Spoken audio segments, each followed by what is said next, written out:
So the previous question of Engineer Hernandez is an assurance of safety and security.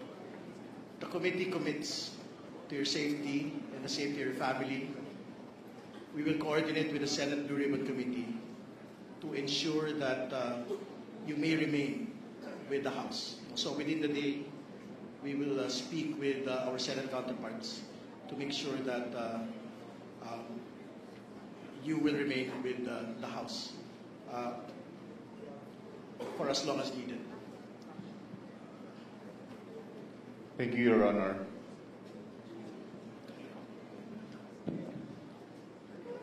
Congressman Adyon is recognized, please.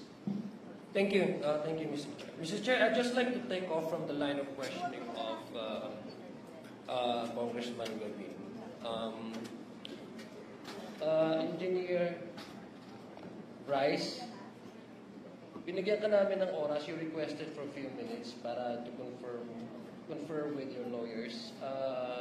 Are you ready now to answer these questions? Sabi mo kanina may mga inform ng mga senador. Tama po ba? Pagkarinig ko. Yes po, Your Honor. So, kanina sinabi mo na mga involved na senador. Ibig sabihin, kasi the line of questioning kanina is that you were receiving a certain amount from Sally Santos. Tama po ba? Yes, Your Honor. At binibigay niya ito sa iyo sa iyong opisina. Tama po ba? Yes, Your Honor. In fact, there's one incident that was mentioned by Sally Santos in the Senate na 245 million yung isang natatanda niya na ibigay niya siya. Tama po ba? Yes, Your Honor. Itong 245, just a portion of that, because according to you, from 2022 up to 2025, your estimate is that it's over $1 billion na yung natanggap mo. Tama po ba? Yes, Your Honor. Approximately. Okay, sige. So binibigay mo to kay Engineer Alcantara. Tama po? Hindi ko po binibigay. Kinukuha niya. Kinukuha, sorry. Kinukuha ni Alcantara. Nakabox nga po, sabi niyo po, di ba? Yes, Your Honor. Okay, pag sinabi mong may involved, ibig sabihin logic would dictate and you don't need to be a rocket scientist para to assume that yung binibigay ay may hati-hati. Tama po ba? May breakdown. Yes po, Your Honor. Sinasabi niya po, kinukuha na yung commitment. Commitment na ano ibig sabihin commitment? Yung kaninong hatian yon? Kung ako po mag-interpret, commitment po para kay Senator. Okay. May we know sino yung mga sinasabi mong mga kumukuha or may commitment sa mga senador?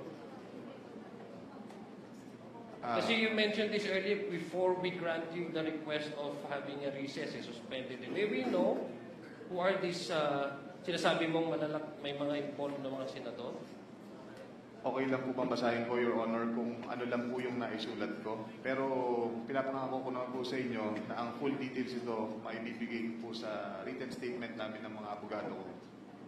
Mr. Chair, our guest is requesting that he be allowed to read. Ito ba yung salaysay mo na pinirmahan mo? Tama po ba? Ito ba yung tinatanong sa iyo kanina ni Congressman Garbin?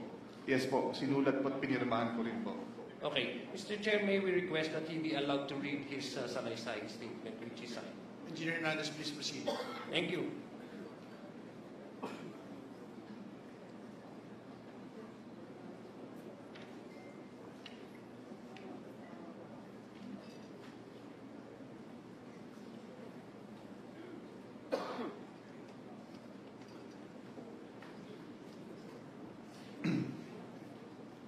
Good morning, Your Honor, Mr. Chair. Ako po si Bryce Erickson Hernandez, dating Assistant District Engineer ng Bulacan 1st District Engineering Office. Ako po ay na-contempt kahapon sa Senate Blue Ribbon Committee. Habang ako po ay nakadetain, nakapag-isip po ako at nagdesisyon na maglabas ng ilang nalalaman ko sa flood control project base po sa aking natatandaan sa ngayon. Tama po si Senator Lacson na ang mga engineers ng DPWH ay tila naging legman o bagman na lang. Kung tatanungin niyo po ako kung sino o kanino kami naging bagman, sasagutin ko na po ngayon.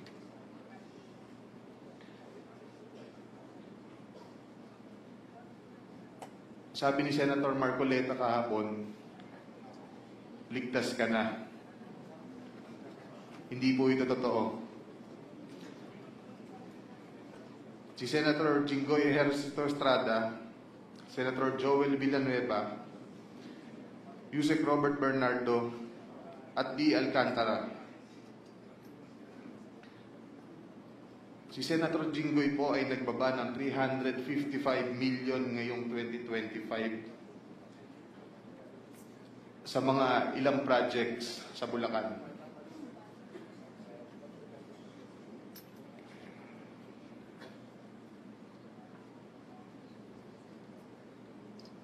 At ang sabi po ng boss ko dito ay 30% ang commitment dito. Ang mga projects po na to ay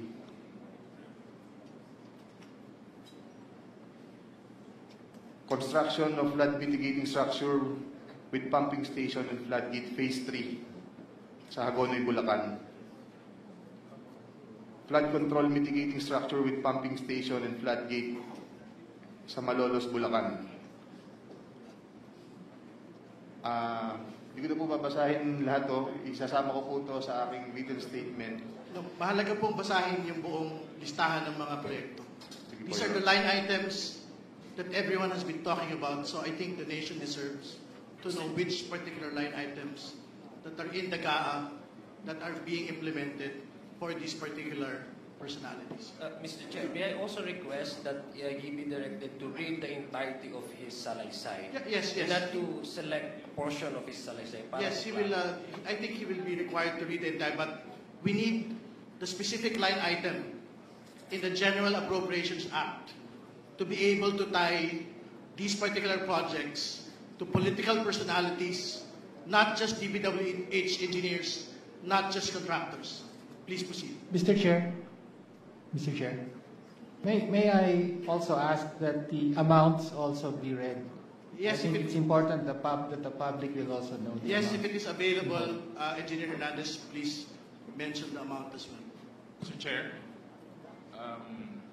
saglit na interjection lang. After the statement of Sir Bryce, may we have the copy of his statement para po makapagtanong din yung mga members based on his ongoing statement, Mr. Chair. If that is practicable, Deputy Speaker, we will ask him to do it, but it is a written, handwritten statement. So I think we have to listen to his entire salaysay first. Please proceed with the line items, please. Let me repeat it, Your Honor. First, construction of flood mitigating structure with pumping station and floodgate, phase 3, Barangay Mercado, Hagonoy, Bulacan, with an allocation of 60 million pesos. Number 2, construction of flood mitigating structure with pumping station and floodgate at Mambog Creek, phase 3, Malolo City, Bulacan, with an amount of 45 million pesos. Construction of flood mitigating structure with pumping station and floodgate, phase 3, Barangay Iba, Hagonoy, Bulacan, amounting to 60 million pesos. Construction of flood mitigating structure with pumping station at Calero Creek, phase 3, Malolo City, Bulacan, with an amount of 50 million pesos. Construction of flood control structure including pumping station and floodgate, phase 3, Barangay Mayto, Kalumpit, Bulacan, with an amount of 60 million pesos. Construction of flood mitigation structure with pumping station and floodgate at Barangay Santo Rosario Creek, phase 3, Malolo City, Bulacan, with an amount of 40 million pesos. And last, construction of flood mitigation structure including pumping station and floodgate, phase 3, Barangay Carillo, Hagonoy, Bulacan, with an amount of 40 million pesos. And all of that with a total of 355 million pesos, Your Honor. This is supposedly the allocation of which political personality? Senator Jinggoy Ejercito Estrada po, Your Honor. Thank you for the clarification. You can proceed with reading the handwritten statement. Mr. Chair, may I continue? Let me finish the handwritten statement. Tapos lang po yung handwritten statement ng pagbasa. Nagbaba po si Senator Jinggoy at ang kanyang SOP dito ay 30%. As per our District Engineer Henry Alcantara. I-deliver ito nung lumabas ang mga item na to sa GAA. Mga driver namin sa DPWH Bulacan First ang nag-deliver sa kausap nila. Si Christian Santiago at saka si Andre Balatbat. Galing din ito sa utos ni D. Alcantara. Noong 2023 naman, ay naglabas ng 600 million si Senator Joel Villanueva at ang SOP nito ay 30% din. If I'm not mistaken, sorry. Pwede kong sabihin ko po kung anong mga projects to, mga line item din. Please proceed with disclosing the line items so the nation may able to tie the line item to the political personality involved. First, rehabilitation of flood control structure along Balagtas River, Barangay Panginay, Tuwawa, Phase 3, Balagtas, Bulacan, with an amount of 75 million pesos. Construction of Bukawi River Flood Mitigation Structure, Station 12 plus 589 to Station 12 plus 739 at Barangay Bambang, Bukawi, Bulacan, with an amount of 75 million pesos.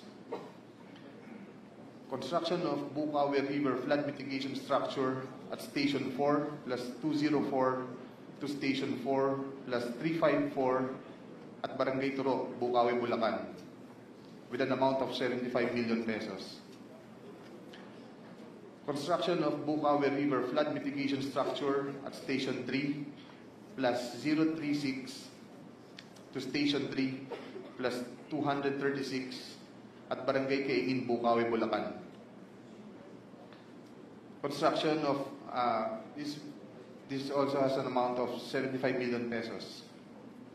Number 5, construction of Bukawi River Flood Mitigation Structure at Station 5 plus 466 to Station 5 plus 667 at Barangay Bunlo, Bukawi, Bulacan, with also an amount of 75 million pesos. Construction of Balagtas River Flood Mitigation Structure at Station 3 plus 533 to Station 3 plus 683 at Barangay Santol, Balagtas, Bulacan, with an amount of 75 million pesos also. Construction of Balagtas River Flood Mitigation Structure at Station 7 plus 654 to Station 7 plus 804 at Barangay Dalig, Balagtas, Bulacan, also with an amount of 75 million pesos. And last is the construction of Balagtas River Flood Mitigation Structure at Station 14 plus 124 to Station 14 to 200 plus 274 at Barangay San Juan, Balagtas, Bulacan, also with an amount of 75 million pesos. And all in all with a total of 600 million pesos. Can you state again for the record the total amount and that this is the projects for which particular political personality? 600 million pesos last 2023 from Senator Joel Villanueva. Thank you. Please proceed with your handwritten statement. At ang SOP nito ay 30% din. Binigay din ito nung lumabas sa GAA at i-deliver sa bahay niya sa Bukawi ni D. Alcantara at dating hepe ng aming construction si Engineer J.P. Mendoza. Si D. Alcantara namin ang masasabing chief implementor. Siya po ang kumakausap sa lahat ng politiko na involved dito. At least 3% po siya sa lahat ng projects na dumadaan sa opisina namin. at pinapasabi pa nga sa amin sa mga kontraktor na kung gusto nyo magkaroon ng maraming project sa susunod, ay magbigay kayo ng additional na 2% sa kanya. Parang finder's fee daw. Si D.E. Henry Alcantara po ang usually nagde-deliver sa mga politiko at kay Yusek Robert Bernardo po. Pasensya na po, ito pa lang po ang aking mga masasabi sa ngayon.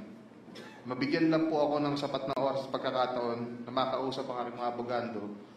Handa na po akong maglabas ng lahat ng nalalaman ko pa. Maraming salamat po. Mr. Chair, Mr. Chair. Mr. Chair, Mr. Chair. I still have, may I be allowed to continue? Mr. Chair. We have to allow Congressman Adyong to